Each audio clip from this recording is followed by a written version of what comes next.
has happened. All right, all right, And you are audible. all right.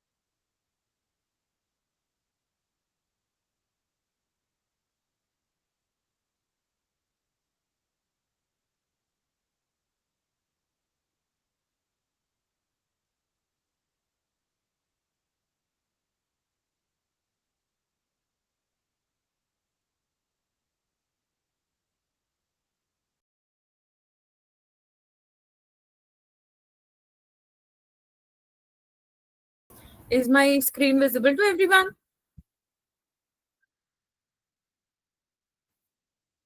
Yeah, ma'am, it's visible. All right. So we had ended our topic with the luminol test. I just wanted to show you the image, the exact way it looks like. So this is how the blood fluoresces when we spray the luminol reagent on areas where the blood has been washed, and this is how it glows. So you will be able to identify with the glow in the dark that okay, this area or this person had come in contact with blood at some point of time. Also, if you guys have any queries from the last day, you guys can raise them today, because I think there were a lot of people who had a lot of queries. I checked later that there were messages in the group. So if anybody has any query from the topics that we had covered the previous day, you guys can ask.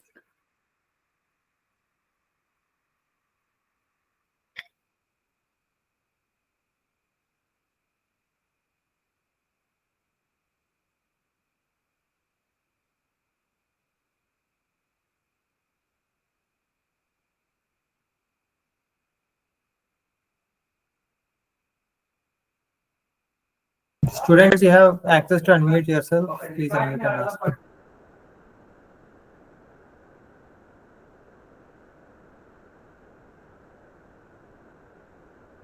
Ma'am, Okay, can never you mind. share the Yes. PPT? Yes, what? Can you share the PPT? You should ask this to your mediator. I have no clue.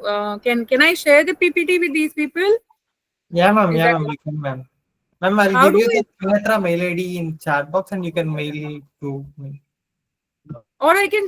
Can I attach it here? No, there is Yeah, no yeah, ma'am. You option. can attach it here.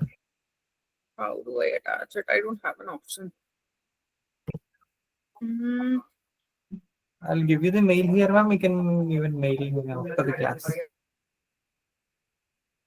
Right. Okay. Never mind. So let's continue. Uh, so the next. So we were done with preliminary, right? So the next biological sample that we are going to deal with is hair. So hair basically is present all over human body, and it is also present in the form of fur in animals, right? But there are basic differences between an animal fur and human body that helps us to distinguish between the nature of evidence found at the scene of crime, right? So we need to understand the three main layers of hair first. So hair is basically made up of three layers. The central most is the medulla, which is composed of amorphous and very soft and oily substance. Covering it, protecting the medulla, is the cortex, which is located in between the cuticle and the medulla, and it is one of the thickest layers among the all three. Medulla is the thickest. Cortex is the thickest layer of the all three layers present in hair, and the outermost or the protective layer that gives the hair the shine, the strength, and the texture is the cuticle, and it is nourishing in nature, and it helps in hair growth, especially in cases of hair on the head, so that the hair grows longer and healthier. It traps the moisture, and it protects the hair from any external damage, right? So why is it important to study hair? Because we can determine the gender of an individual with the examination of hair, and the sex of the person can be confirmed using the bar bodies. The identification of the site of the hair can also be determined.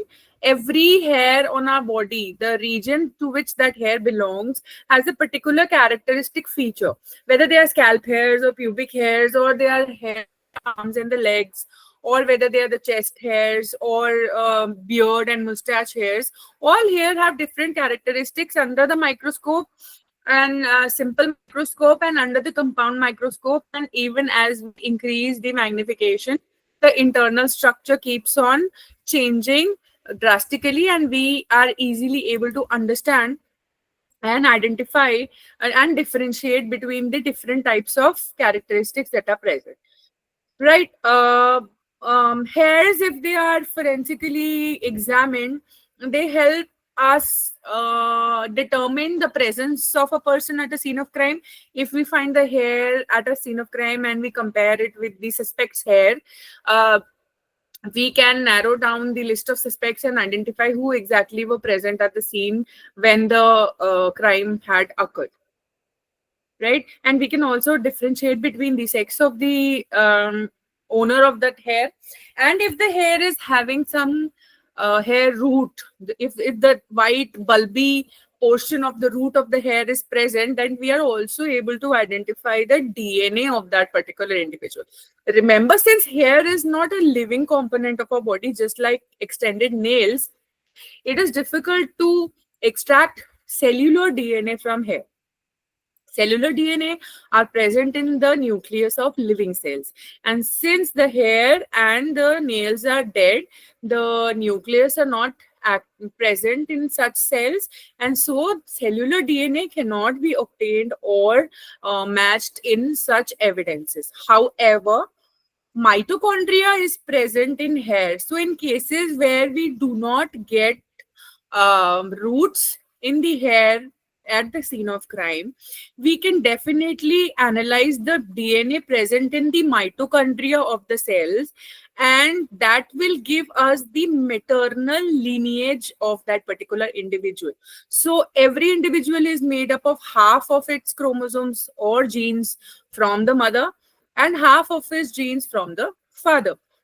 And in an in a fertilization process, the egg retains its mitochondria. So the mitochondrial DNA in anybody, in any cell of the body, is basically exact replica of the mitochondrial DNA of the mother. So even if you're not able to identify or narrow down the exact suspect, you can narrow down the list of suspects based on the mitochondrial DNA that can be found in the hair.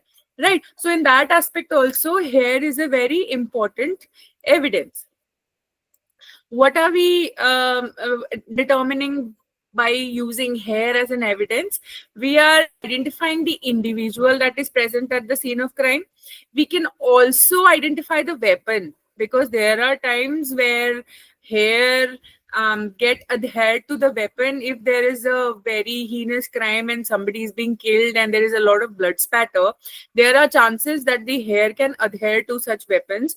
And searching the crime scene properly and minutely, you can narrow down and exactly pinpoint at the weapon that has been used to commit a particular crime. We can identify the species, whether they belong to human or whether they belong to cat or mouse or dog. We can identify and narrow down the species also by studying hair and fur. Cold case resolution can also be done. Cold cases are those cases which have been long closed, but sudden discovery of a very minute or micro evidence can help us solve such cold cases also. Right. And transfer evidence, it is also very good transfer evidence. It can also help us know with whom the person after committing the crime had met, where the person had gone from after committing the crime, or if in cases where the body is moved from the crime scene. So the primary crime scene was something else, and the secondary crime scene where the dead body is being disposed is somewhere else. We can also understand the transfer of the dead body or the weapon or whatever is the crust of the scene of crime by studying the presence of hair or transfer of hair from one place to the other. Am I clear? I hope I'm not boring you. I mean, you are understanding, right, what I'm trying to tell you? So, we get here as evidences in arson cases. Arson cases are suspected fire cases where we suspect that somebody has put fire to a particular place with malicious intentions. In sexual assault cases, in the victim's hand, we can get the accused's hair. On the accused's clothes, we can get the hair of the victim. Drug trafficking cases also, we get hair as evidence. Hit and run cases and hit and run accidents also have a lot of hair as evidence, and homicidal cases, obviously, in cases of death, hair can also be present.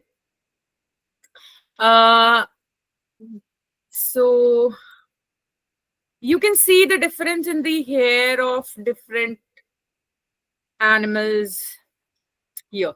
So this is the human hair. As you can see, this center point, the medulla, this is discontinuous and it is very thin as compared to the remaining two layers. In case of dog, this is somewhat continuous. In deer, the medulla is very thick. In case of rabbit, it is having cell-like pattern. The medulla is very large. In cat also, you can see this disc kind of medulla. And in mouse, these zebra crossing kinds of medulla is there. So, in case of human, the medulla is the thinnest. The medullary index, or the ratio of the medulla is to cortex, is less than 1/3, 1/3. The ratio of the thickness of medulla to the thickness of cortex is basically less than 1/3. In case of animals, it is always greater than 1/3. So when you get a crime, when you get hair or fiber at the scene of crime, you can easily identify whether they belong to human or not by simply observing them under the microscope. Under compound microscope, if you visualize the piece of hair or fiber that you have received, you will be easily differentiating them from the animal hair, right? Next is urine. So urine is also a biological sample that we get at the scene of crime. It is basically liquid waste secreted by kidneys, and cellular metabolism create a lot of waste products. Although urine may also have cells that are rich in DNA. So thinking that urine is of no use and urine cannot be a significant evidence is not the right approach. Urine has a lot of non-destructed RBCs and other epithelial and other body cells that contain the nucleus and that might have the DNA of that individual, which can be easily extracted, and ultimately the identity and the profile of that person can be generated in the laboratory. So these are the normal components of urine, and this is known to everybody that we have sodium chloride, uric acid, hippuric acid, potassium oxalate, and other components. The abnormal constituents that we see in the urine is sugar, protein, ketone bodies, bile salts, and other aspects.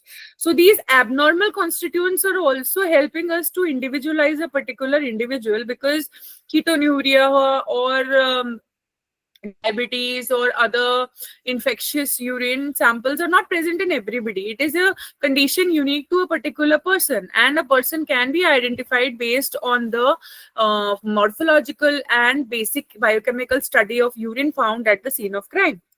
Even drug overdose and drug use can also be identified if urine samples are present at the scene of crime, whether the accused was under the influence of any drug, or whether he was having, or he was in alcohol, um, he was under the influence of alcohol, or whether he's in a habitual alcohol addict. These all things can also be determined by profiling the urine found at the scene of crime. Where do we find urine as an evidence? We find them in cases of sexual assault, in poisoning cases, definitely. Driving under the influence of, as I told you, alcohol or other substances. Food or beverage contamination cases, sports doping test cases, and drug offenses. These are the instances where you will be encountering urine as an evidence. We analyze the chemical composition. We analyze the drug or the metabolites of drug present in the urine.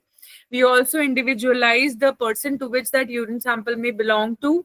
We can also identify the environmental contaminants that is present in the urine, and with this we can also identify the area in which a particular person resides. So if there is high arsenic in the water where the person is living, the arsenic or the byproducts of arsenic or the metabolites of the arsenic might be present in the urine, and with that you can identify, analyzing the urine, you can determine that this person is living in an area which is rich in, or which is having high doses of arsenic or any other contaminants, biocontaminants or occupational contaminants. Any contaminant can be present which is belonging to the environmental conditions in which the person is residing, and that can also help us identify the suspect or victim. Health assessment of an individual is also needed, and monitoring compliance is needed in cases of dopes and sports.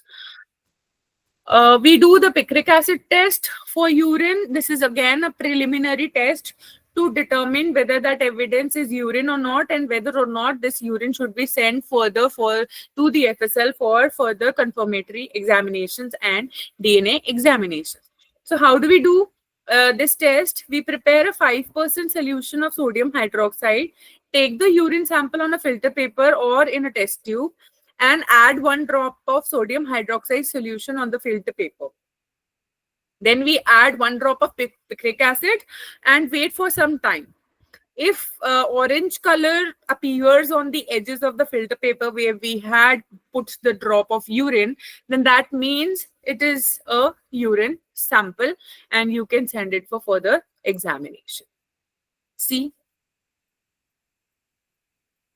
This is also known as the Jaffa test. Picric acid is also known as the Jaffa test. Right? Am I clear to you all? I mean, I hope you guys have no doubts, because this is a one-way communication and I don't want you guys going home with some doubts. If you have any doubt at any point of time, you can just drop a message or raise your hand or unmute yourself and just let me know.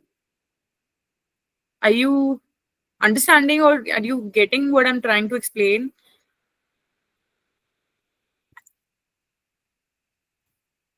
Yes?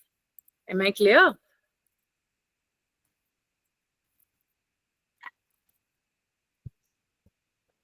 No replies? Okay. And I hope I'm audible. Yeah, Am I audible to everyone? Yeah, audible. Great.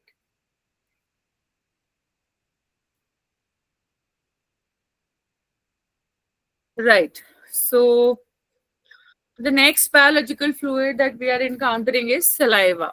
Saliva, as you know, is abundant and it is very common to encounter saliva at the scene of crime, especially in cases of sexual assault, rape, or homicide, where somebody is trying to kill someone and the other person in defense is trying to bite off the other person's arm or something. So this saliva is very commonly encountered in any violent and heinous cases. So we on an average secrete 1 to 1.5 liters of saliva every day. It is mostly composed of water and some electrolytes and enzyme.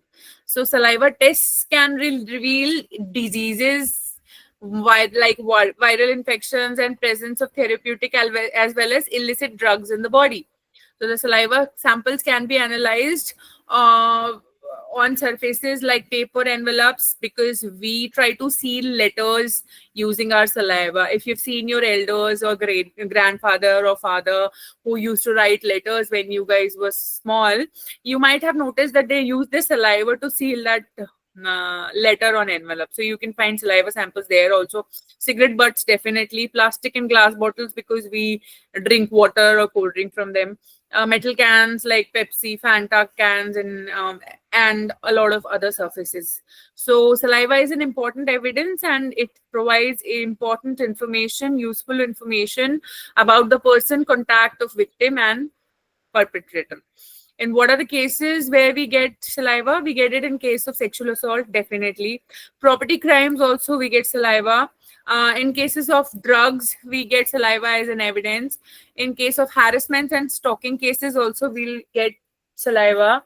And suicide cases also, saliva is present, because if you're dying by hanging, saliva will dribble out of your mouth, and in that case also you encounter saliva, right? So saliva is a very important evidence.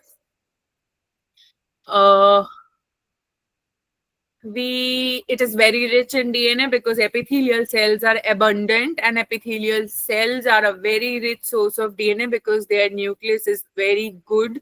I suspect identification is another reason why we test saliva. Drugs and alcohol testing is there for in case of saliva. Bite marks analysis, we do bite mark analysis, and just a second, hold on. Just give me 1 minute. I'm getting a call.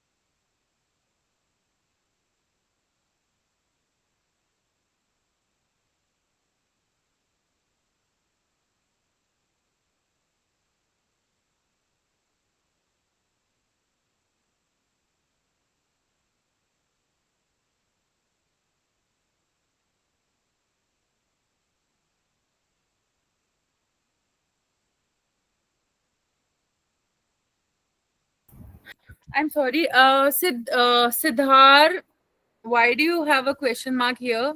What is your query? Siddhar Desai, do you have a query? You've sent a question mark in the chat box.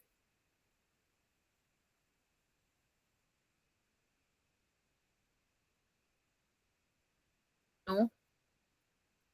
Never mind. So in cases that as I told you, in cases such as sexual assault, rape, homicide, or somebody trying to murder someone, bite marks are common because you try to bite off the other person's hand. And in biting, in that process, you leave your tooth impressions on the skin of the other person. And this is accompanied by deposition of saliva on that particular person's hand or wherever you're biting, and that can also be collected for analysis for saliva examination, right? We obviously cold case, as I told you, and health status indicators are also done in case of saliva examination, right? So next, this is what an epithelial cell looks like. If you stain the saliva with the dye and you observe it under the microscope, you will see that this is what an epithelial cell looks like. And you can also see that the nucleus here is so thick and it is rich in DNA. So this saliva is a very good source of DNA. Can you please again show us all topics once? All topics once, as in?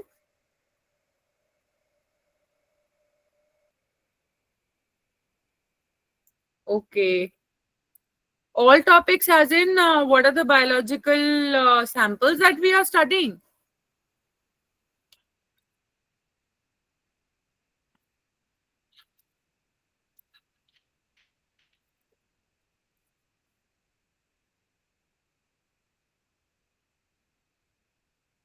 Guys, you can unmute and ask ma'am.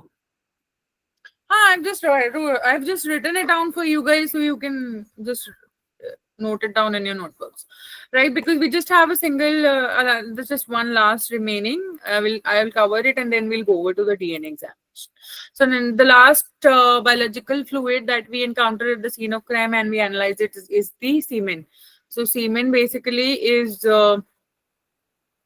male ejaculated reproductive fluid, and it is present obviously in cases of sexual assault or incest cases is when your relatives, immediate relatives of the family, get involved in sexual activity, or they have sex, and then somebody goes off to the police and they complain about incest. In that case also semen examination is important. Human trafficking cases also, it is very important. For paternity disputes where parents of where the mother or father, either of them, have doubts that the child belongs to them or not, in that case also we have to do semen examination. And for DNA profiling we do it for that, right? So it is a very rich source of DNA evidence. It is time-stamped evidence. It is used for the identification of suspects, for child custody and family law cases, sexual assault cases, and for identification of sexually transmitted diseases. So basically, the confirmatory test of semen is only microscopic examination. All other tests for the semen is just preliminary and not indicative.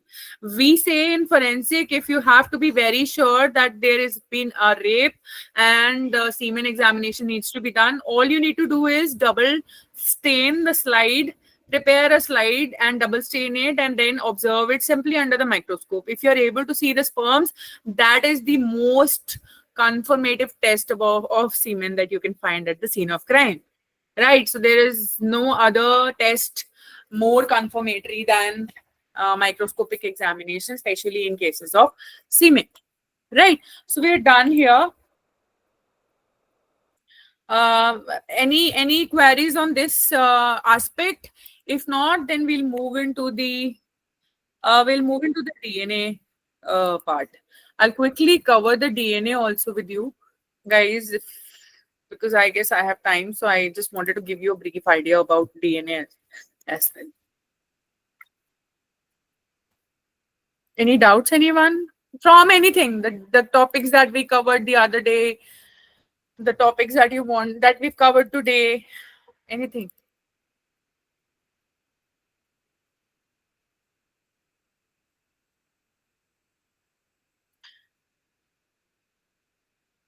What, saliva, dear?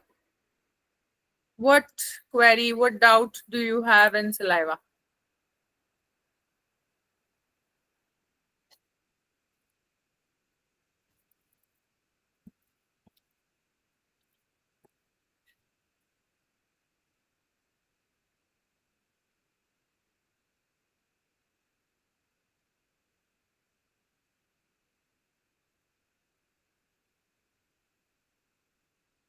Yes, dear. If semen is dry, we use PBS buffer.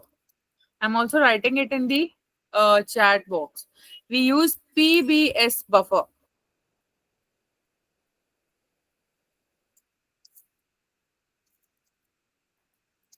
to liquefy it or to wet it, and then we can examine it under the microscope. It is phosphate buffered saline. Phosphate buffered saline. Kindly mute yourself. Phosphate buffered saline. When it's dry, it becomes more acidic, natural, or loses its pH. How is that important? The pH or acidity of semen is not important. The important part is that it stays. It can stay as long as you want it to stay. Semen, if it is dry, it is not going anywhere. Nothing is happening to it. Even it can be examined after 10 years. But if it is wet, it is going to get fungal infected. So it is very important to dry off all the evidences before packing it. Acidic, losing pH does not matter. We just need the spermatozoa to be alive. I want to know what Ganesh wanted to ask me. Ganesh, you have written saliva and you want me to repeat the topic. What do you want me to repeat in saliva? I mean, what exactly are you not getting, and what is it that you want me to repeat? Ma'am, you said that in important evidence, alcohol or drugs, no, ma'am. In Yeah, saliva. so if you are eating something, your saliva is going to show its present, won't it? If you're drinking Yes, and ma'am. if you're taking any drugs, the by or the trace material is going to stay in your mouth. And any officer, any examiner, or any narcotics control officer can take a saliva test for a saliva sample from your mouth and get it tested for the presence of drugs or alcohol. So this is basically done in cases of offenders which fall under the NDPS or alcohol abuse category. Okay, ma'am. Or in cases where the victim is saying that the person had taken alcohol and then he had tried to do something. So basically, punishment under IPC is of two categories. One is when you are in your senses and you're doing something and you are are you committing a crime? You are punishable for a different degree and for a different intensity when you're doing everything in your sound state of mind. But if you are under the influence of any substance which includes alcohol or drugs, then you are exempted from a particular amount of punishment, because you're not in your sound state of mind. You're under the influence of some substance which is not allowing you to think straight. So there, in such cases, the defense lawyers or even the court, they order a dope test or an alcohol consumption test. So that is where this drugs and alcohol comes in action. Clear, Ganesh? Yes, ma'am. Right. Any other queries?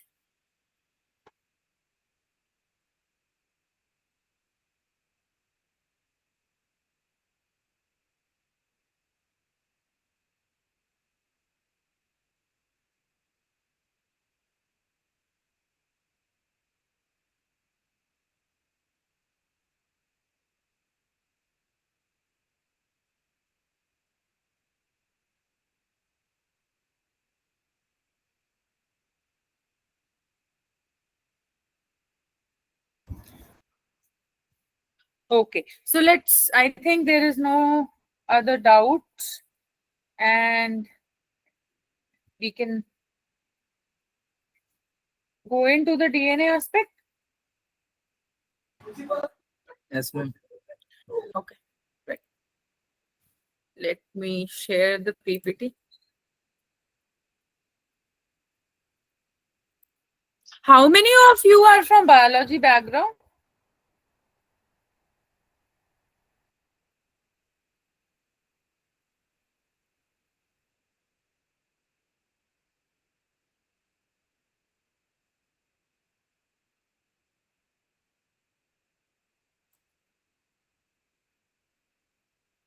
Okay.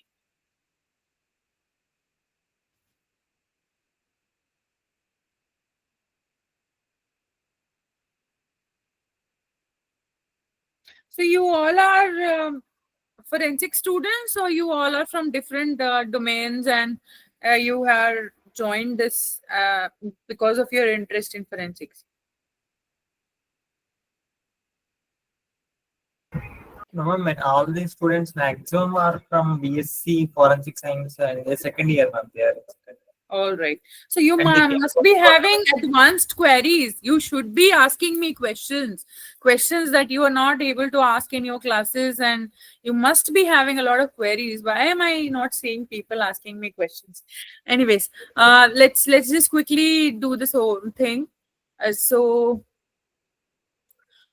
DNA profiling is done in cases of sexual assault and paternity cases, in case of homicide, and in cases of human identification. We call it HID cases, human identification.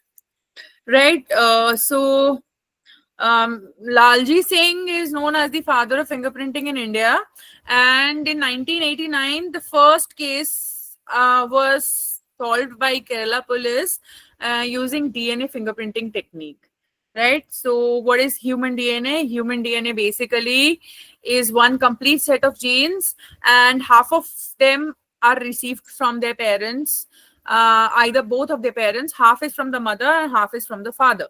So we have 46 chromosomes, and each chromosome contains slightly fewer than almost 1000 genes. Every cell contains 46 linear chromosomes, and 22 are of similar sizes, and one pair is different because they are the sex chromosomes and X and Y, and they are what help us differentiate between male and the female gender. So I hope this is known by everyone, right? So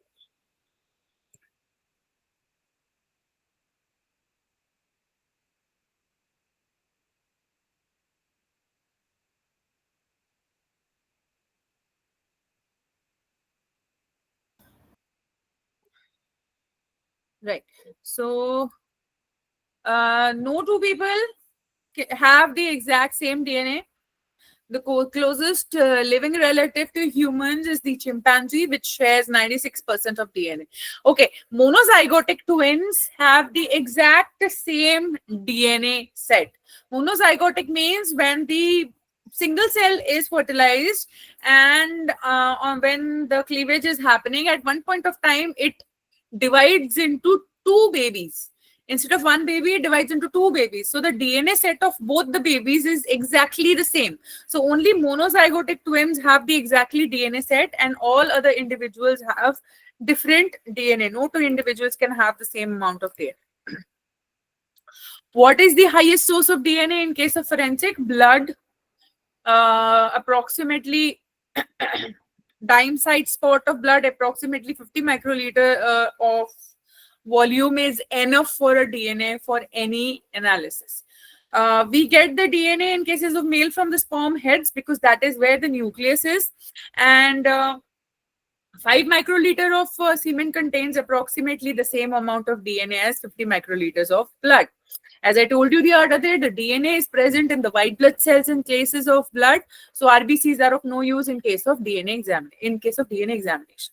Saliva contains epithelial cells, and DNA can be extracted from bite marks, cigarette butts, postage stamp, envelopes, and other aspects. As I told you, the hair follicle or the root of the hair is a very rich source of DNA.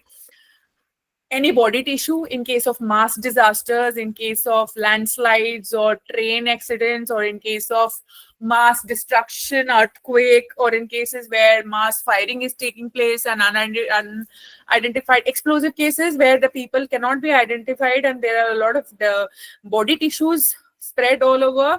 In that case also, the tissue is a very rich source of DNA and helps in the establishing the identity of the individual to which that tissue belongs. Bone is a very good source of DNA, especially in cases where decomposed bodies are found. When 10-15 days have passed and the body cannot be identified by the facial characteristics, it is the bone that helps us identify through the DNA examination. Urine is also a very rich source of DNA. How do we identify what evidence is to be collected? So we collect blood in case of murder, homicide, grievous hurts, and other heinous crimes. Semen in cases of sexual assaults. Saliva in case of bite marks. Hair is a circumstantial evidence. It is an absolute evidence. Presence and absence of hair can be confirmatorily. It's a confirmatory indication towards the fact that a person was present at a scene of crime or a person was not present at a scene of crime. So this is a circumstantial evidence. Bones are collected in cases of mass disaster, plane crash, and explosion crime scene. Urine is also a circumstantial evidence. So, would you be interested to know about the practical aspects of DNA. How are we dealing with the DNA and other things in the field, or would you be interested in knowing just the theoretical aspects? Quickly, very quickly, just send the text on the chat box. Practical aspects, what we're doing, how we are collecting, what are the pros and cons that should be done, that what are the things that we should keep in mind while dealing with DNA evidence. Is going to know that, or you want to know what is being done in the laboratory when you're getting the DNA samples? What is it that you want to know?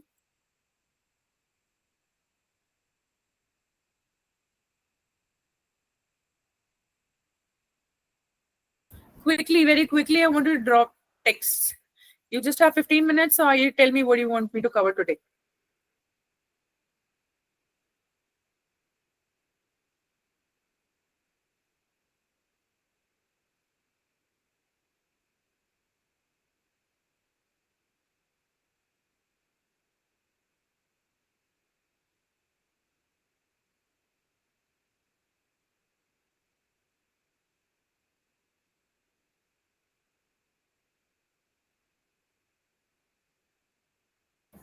No answers? You guys are not replying only. What do you want me to cover? The practical aspects of the crime scene, or the practical aspects at the laboratory? What do you want me to tell you? Otherwise, I'll do my whatever I want to do. You need to tell me, right? What do you want to know?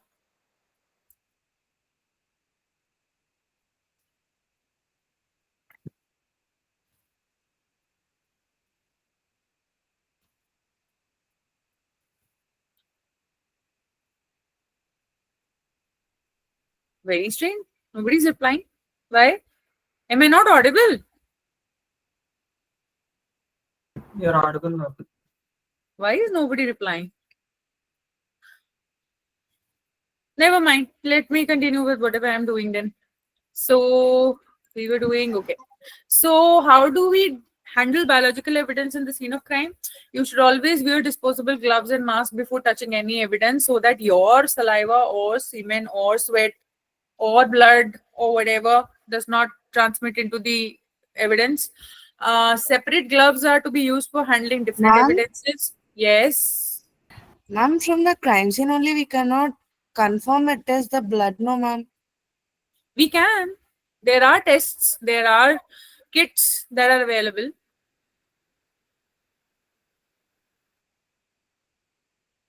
I told you the other day, there's something known as the hexagonal OBTI. You can go into the Google and you can check what hexagonal OBTI means.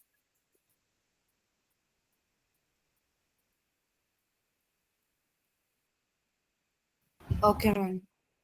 Oh, okay. I am seeing a lot of messages here. Okay, so what if two persons splitted saliva at the same spot and it's been mixed up? Can we still differentiate? Yes.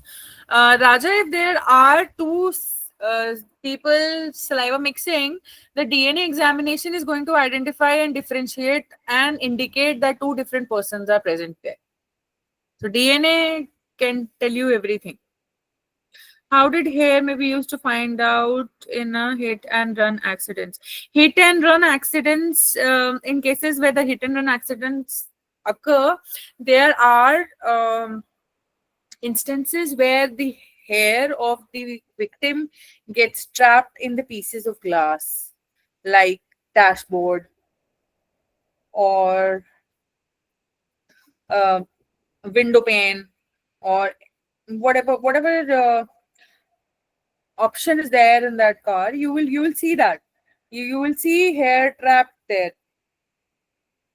so that can confirm whether the accident has actually taken place or whether the victim is falsely implicating the particular person, right?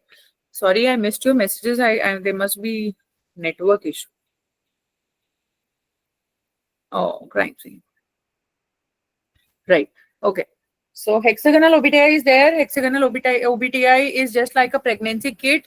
You just wet the sample with the buffer and you place it in the well and you let the buffer move into the space. And if you see two red or pink lines, it is going to indicate that the sample that you have added to the well is confirmatorily blood. This is because hexagonal OBTI basically works in immunological testing. So basically, immunology uh, cannot lie. You are doing preliminary examination, which is giving you false positive for other aspects also. But hexagonal OBTI cannot lie. The two red lines are definitely going to indicate that this is blood. I hope I'm clear, Vagdevi. Yes, ma'am.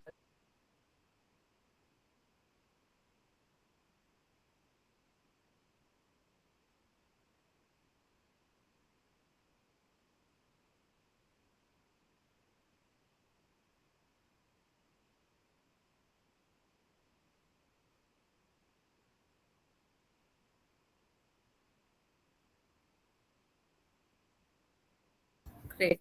Okay. So, yeah, I was telling you that disposable instruments should always be cleaned with 70% alcohol or distilled water before handling different samples. Sanitize every tool with disposable tissue paper and avoid touching the area where you believe that the DNA may exist. Do not allow evidence stains to come in contact with each other, biological samples, or residue from any other sample. Basically, you're supposed to prevent cross contamination of evidences. It is very important to maintain the authenticity of a biological sample. If contamination takes place, the advanced instrumentation is directly going to indicate the contamination, and ultimately the officer in charge of the crime scene investigation is going to have to answer to that, because the contamination is basically happening because of his lack of proper handling. So you should always wear masks, gloves, head caps, foot covers. But basically, you should be preventing any contamination, be it with your biological fluids or with any other biological fluid present at the scene of crime. Right. So I'll give you an idea of how the different different DNA or biological evidences are to be collected. So if we find blood in the liquid form, and if you're taking it from the person, you should always collect it in purple cap EDTA vials. EDTA vials. Although now, as per the court guidelines, you're supposed to use FTA cards. So Flinders Technology Associate cards are advanced filter paper type of cards, which can immediately isolate and preserve DNA into its mesh, and this DNA is saved and preserved for over a period of 10 to 20 to 30 to 40. This DNA does not go anywhere. In case of normal evidences, the DNA extracted in the lab can evaporate at minus 80 degrees Celsius. But if you are collecting any evidence on the FTA card, you should be tension free. You should not have to think about anything. That DNA is preserved for as long as you want it to be preserved. Right. So nowadays it is more, preferred to collect DNA on FTA cards. But since it's a costly affair, you always can go for traditional methods, and you can collect it on EDTA vial. If it is liquid form at the scene of crime, you're supposed to take a cotton swab like the earbud of Johnson and Johnson and dry it, air dry it. Remember, do not dry it under the sun. Do not dry it under a cooler or a fan or AC. You have to let it dry in a shady area without application of any artificial air sources. If it is present on the clothing, you should air dry the clothing and pack it in case of cloth bags. And if it is a portable object, just send the entire object to FSL. Don't need to take that blood off. Send that object directly to FSL. Right? If there is a blood stain, which is definitely, blood stain is always dried. Blood is liquid or dried, but blood stain is always dried. Use a swab, wet it with a PBS or a saline, and collect it from the space where the stain is and let it dry. If it is a crust or a thick crust, you can use a scalpel and pitch it off, and there will be chunks of blood, and you can collect it in paper envelopes. Weapon is there, collect the item directly, wrap it, and send it to FSL. If it is a dried immovable object, collect a stain. If it is a tissue and organ, you should always ask the doctor to store it in normal saline. No formalin being used. Formalin destroys DNA. You should never ever store any evidence that you need or you want to subject to DNA examination in formalin. Always collect and store it in normal saline and keep it refrigerated, preferably at minus 20 degrees Celsius. In case of hair with root or without root or tissue, collect it in a container or collect it in a paper envelope, in a paper using this druggist fold. So this is a 8-fold method. You fold it twice, then you fold it twice again, and then you interlock it and put it in an envelope. So this is how a hair or a nail clipping should be stored and packaged, known as the druggist fold. I hope I'm making any sense here.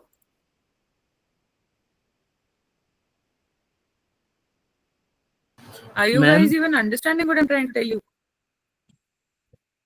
If the Yes? blood is clotted, can Yes. we test the DNA? Yes. If the blood is clotted Sorry, in what? the crime scene, can we test it for DNA? Yes. First, you have to photograph the spatter, take the measurements, calculate whatever you need to calculate at the scene of crime, and then you take a cotton swab, wet it with a PBS buffer or a normal saline, rub it on all the stains or the spatter stains that are present on the wall, let it air dry, and seal it in a paper envelope. But first, you need to analyze the spatter, because spatter analysis and spatter identification calculation is more important than collection of blood. Because something that, see, there is a chronological order of collecting evidence. So whatever, see, in cases where suppose we have a knife and we have a blood stain on it and we also have a fingerprint on it. So what according to you should be the thing that should be collected first? Fingerprint or blood? What do you think? Blood, ma'am. No, fingerprint. Because if you touch that knife and collect that blood, the fingerprint, chances of fingerprint being disturbed is more. And once fingerprint is lost, you cannot get it back.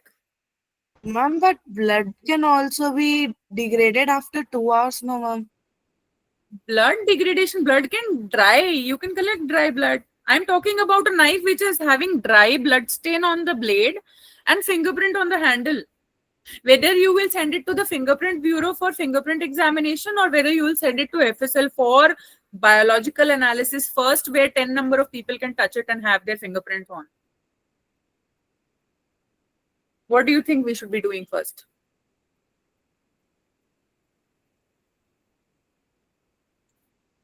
Tell me what evidence can be lost and what evidence can stay. Anything which is dry is not going anywhere. The blood, it's dry. It is not going, it is not degrading. If it is dry, it is not degrading at all. Things degrade only when they are kept in moist environments. Fingerprints only, ma'am. Yes. Yes, yes, dear. What do you want to say?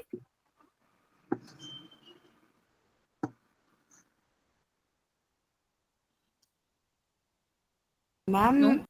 as another friend asked, like, if the blood is clotted, how can we analyze that DNA in the blood? As I told you, the RBCs do not have the DNA. It is the WBCs that have DNA, and the WBCs are not going anywhere. You have learned the clotting process, right? You know what plasma is. You know how the clotting takes place. You know that the cells are not dying. The WBCs are there. They're not dying. They're just drying. Not dying, just drying. You can wet it again and extract the cells and the DNA.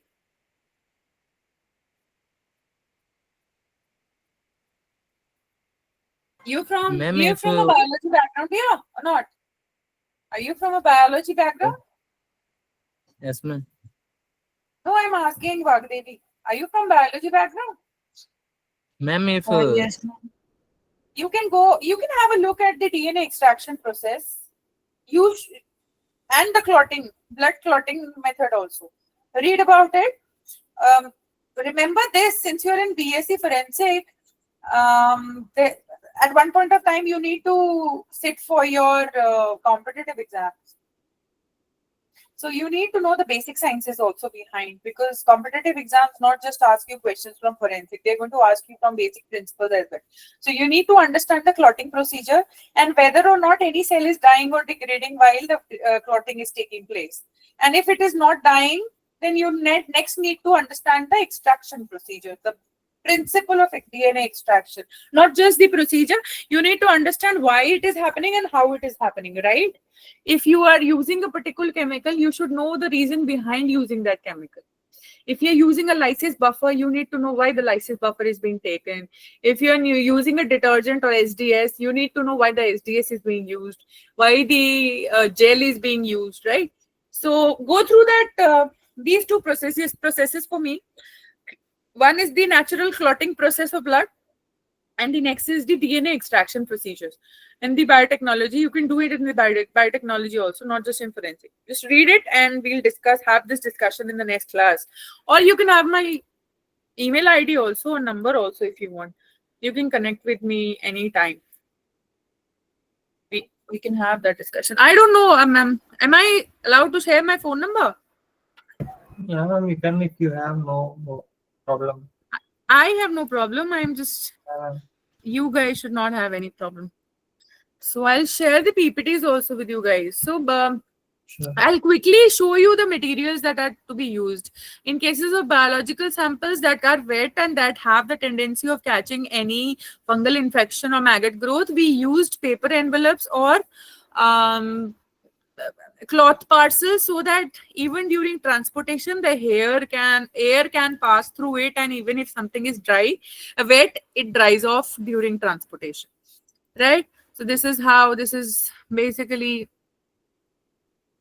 these are the swabs that were packed wet and they have all fungal growths.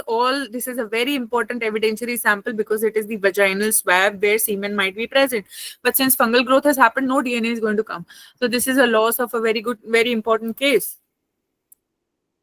You are supposed to maintain the chain of custody and you have to ensure that proper collection methods are being used. You have to be very particular about whatever method you're using for collecting, and whether you're using suitable methods for collecting the biological specimen specifically at the scene of crime. Biological specimen, if once lost, evidentiary samples specifically, if you lose the evidentiary samples, it is going to cost somebody justice, right? So you can't just do that. You have to be very particular. So this is my number. My name is Pallavi and I will be sharing these PPTs with you guys.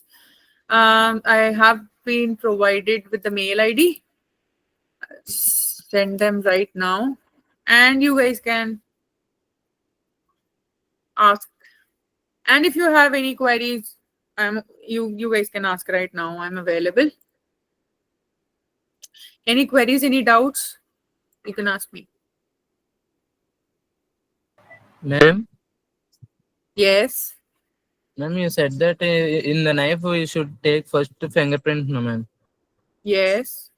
If the knife has two different fingerprints, how can we differentiate that? That is for NAFIS. NAFIS is there. National Automated Fingerprint Identification By System. the pattern analysis and by the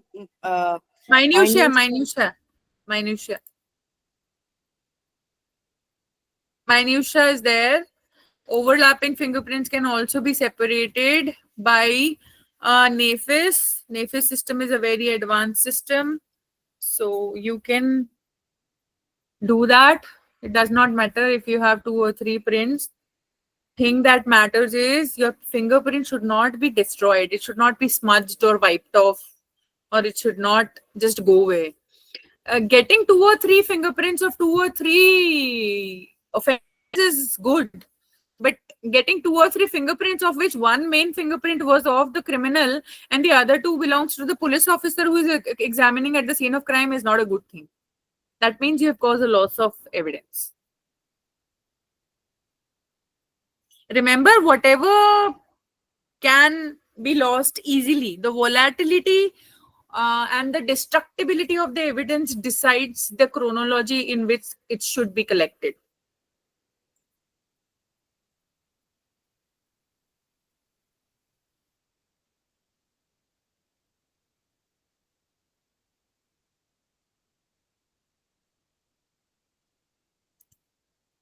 So I've shared my PPTs. Anybody else has? I see 2 or 3 people asking only. What about the other people?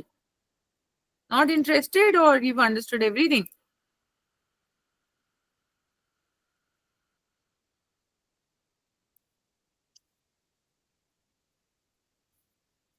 Okay, so I have shared my PPTs with the mail at the mail ID that was shared to me. So you guys can ask for that. I have also shared my number. Anything else that you want me to tell you? Karim, I've already shared my PPT with the email that was provided to me. I guess you'll get those. You can Yeah, ask I'll the be moderator. sharing you. Right. Have you received the PPTs? Yeah, ma'am, let me check. Have you received it? Yes.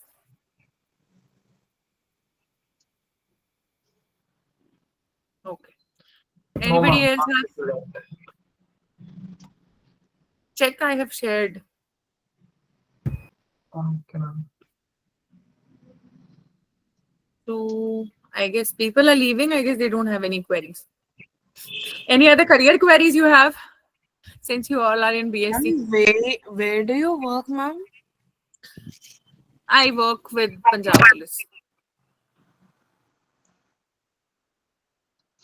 I am the crime scene. I'm assistant forensic officer and I am the crime scene expert. And before this, I worked for 3 years in FSL as a DNA expert, scientific officer. And prior to that, I was an assistant professor and I used to teach in the university for 5 years. So basically, all experiences.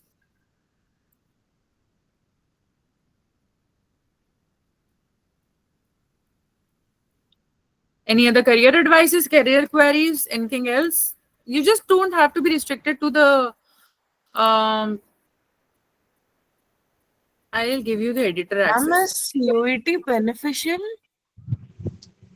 CUET as in Common University Entrance Test. Yes, ma'am, for MSc. It is definitely. Any entrance is good.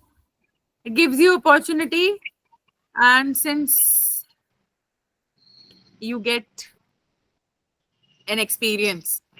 Okay, so your email ID says to be not valid. Yeah, ma'am, I have sent you a message on WhatsApp and you can share with you. All right. Thank you, ma'am. Right. Depends on what you want to do, and also gives you an exposure of a competitive exam.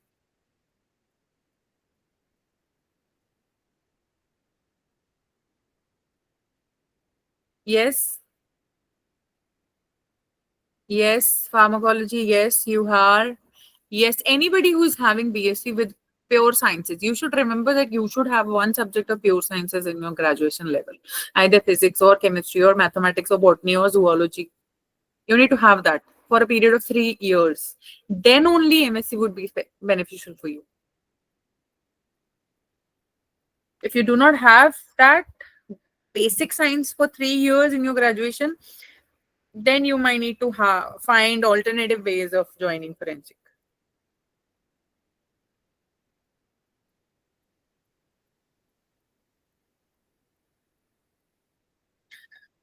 Any other queries? No? Vagdevi, you want to ask me anything? Ganesh, Vagdevi, you guys were active. It's good. Raja also, Rama also. Anybody else has any other query? If not, then we'll wrap the session for today. We'll continue in the next class, I will give you a brief idea of whatever we are doing with the DNA in the lab, whatever procedures are being undertaken. Anybody? Ma'am, Any doubt? Yes. ma'am, can we take autopsy after BSc degree? Forensic. Autopsy degree, you need to go to London, America. India is it's not there. India may there is only one thing that is coming up, that is degree in embalming. Autopsy is basically done by forensic medicine doctors, MD forensic medicine. Forensic scientists cannot do autopsy, but if you are MBBS and then you're doing forensic, then maybe you can. But that depends on the protocols of the hospital that you're joining. Okay, ma'am. Ma'am, what about forensic accounting? You can do forensic accounting if you are interested in that. Nobody's stopping you. Forensic accounting doesn't need No, anything. I mean, what does it stand for? Like, what is the use of it? Auditing, tracking the false records is basically got everything to do with forensic handwriting, but on the digital as well as on the physical level.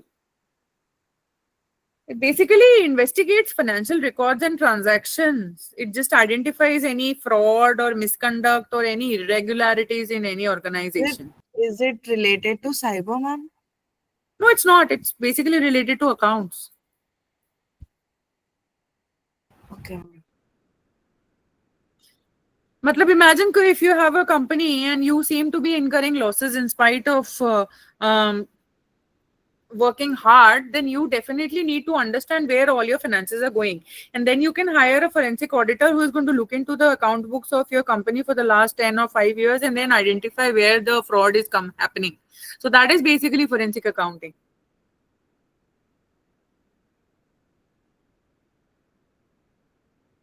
Understood?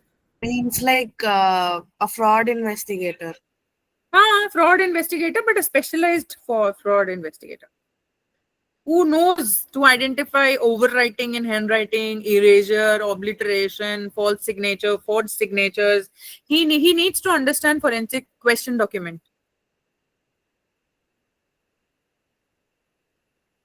Because anybody cannot do. You need to understand the basic principles of question document. How will you identify if somebody has overwritten something or whether a handwriting belongs to somebody or not? You need to know the principles of separating, right? By the characteristics, individual and class So characteristics. one needs to be aware of all the principles that question documents hold. So you need to have a degree in forensic and then you can specialize in forensic accounting. Okay, ma'am. So anybody else? No? Right. So that's it for the day. Tomorrow I'll be discussing the few instrumental methods that we are doing in the laboratory for DNA examination, and we'll have another round of career discussions. Right? Thank you. Good night. Thank you, ma'am. Thank you, ma'am. Thank you, ma'am. Good night, ma'am.